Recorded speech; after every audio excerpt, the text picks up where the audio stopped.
researchers have shown when we have rigid beliefs, the brain fires off the neurons in a specific network. And what that does is filter reality, decode reality in line with the way those neurons are firing. Therefore, it continually edits its reality and creates self-fulfilling prophecies, if you like, that it keeps seeing the world according to its belief. Despite receiving information that challenges the belief, it just filters that information in line to protect its belief. And then when you change your belief system, as has been shown in research, the neurons start firing in a different way, and you start seeing the world in a different way. If we can get to a point where we open our minds without belief, we come from a state of knowing, all-knowing consciousness rather than belief from mind, then we open up the range of perception and understanding and awareness well beyond anything you can access if your brain is firing off in this symbolic way, limited by rigid belief, whatever belief that may be. When we open our mind to consciousness, everything changes. And to do that, I would suggest we need a blank sheet of paper.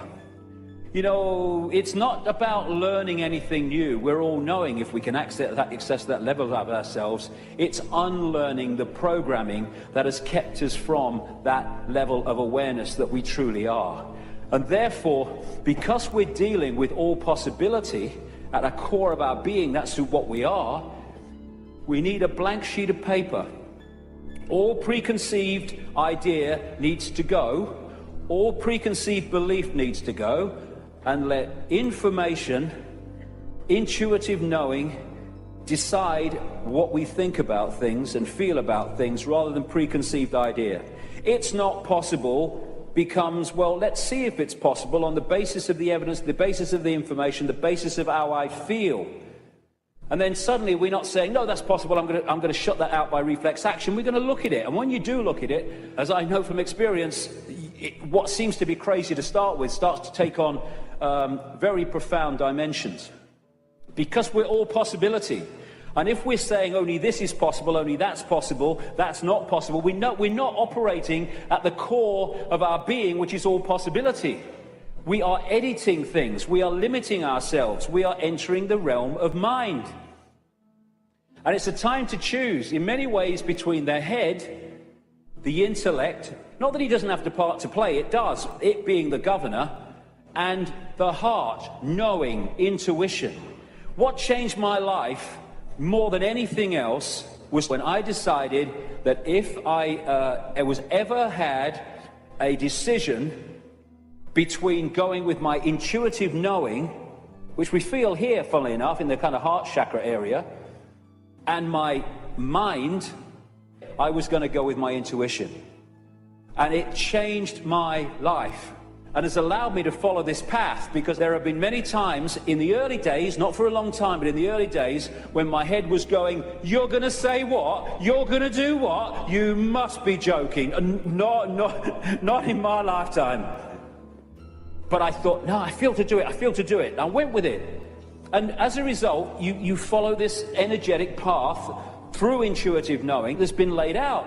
And what happens, because intuition, knowing, is coming from another level of awareness beyond five-sense reality, it means that to five-sense reality, general world, some of the things you do when you follow your intuition are seen as crazy and mad and lunatic and dangerous and all that stuff.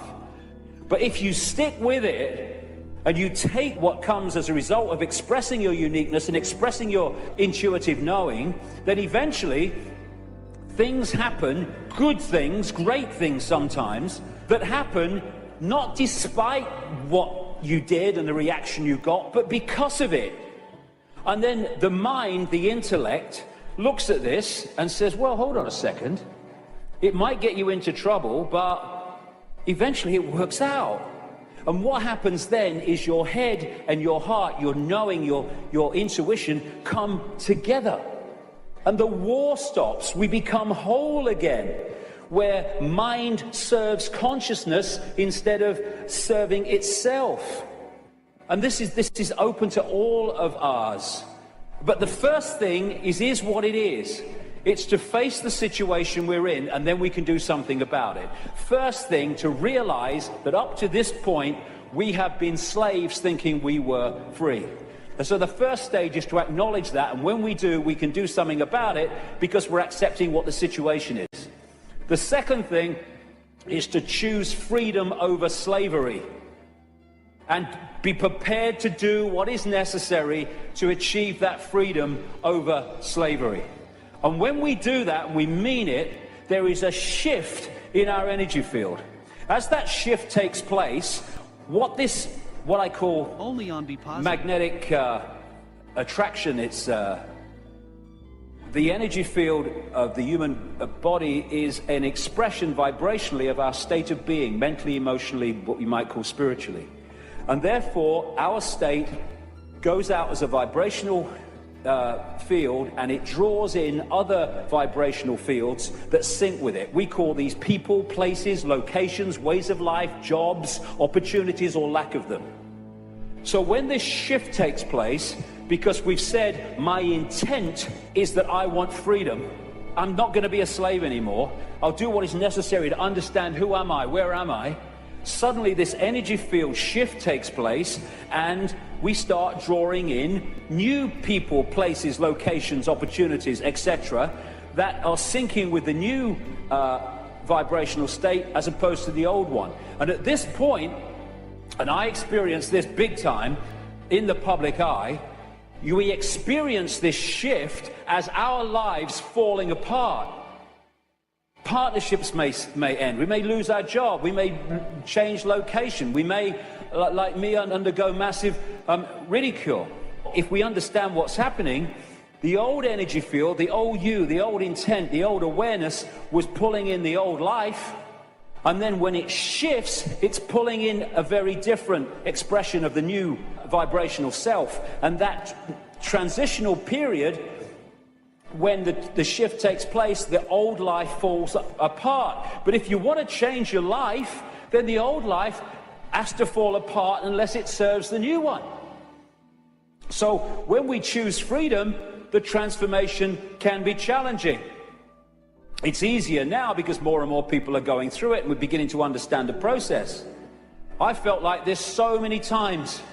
I went to the top of a hill in the west of England one day because I didn't want to upset anybody.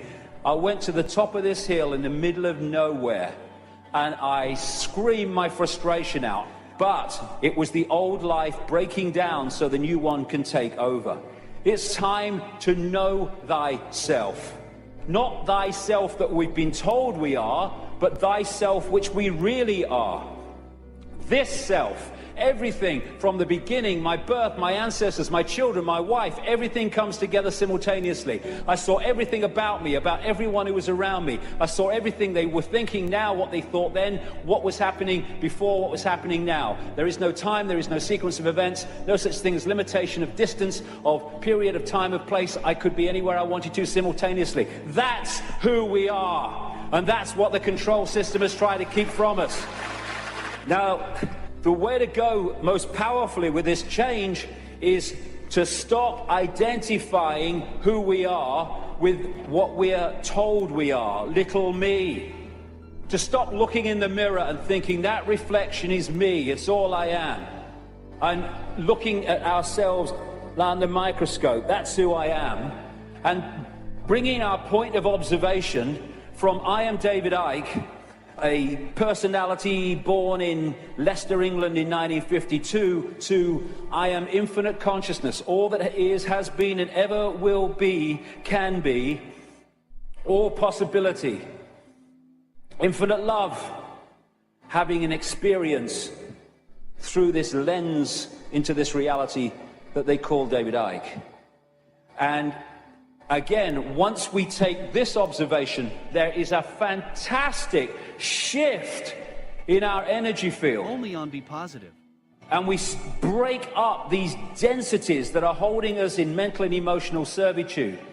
Everything starts to change when we move our sense of self-identity.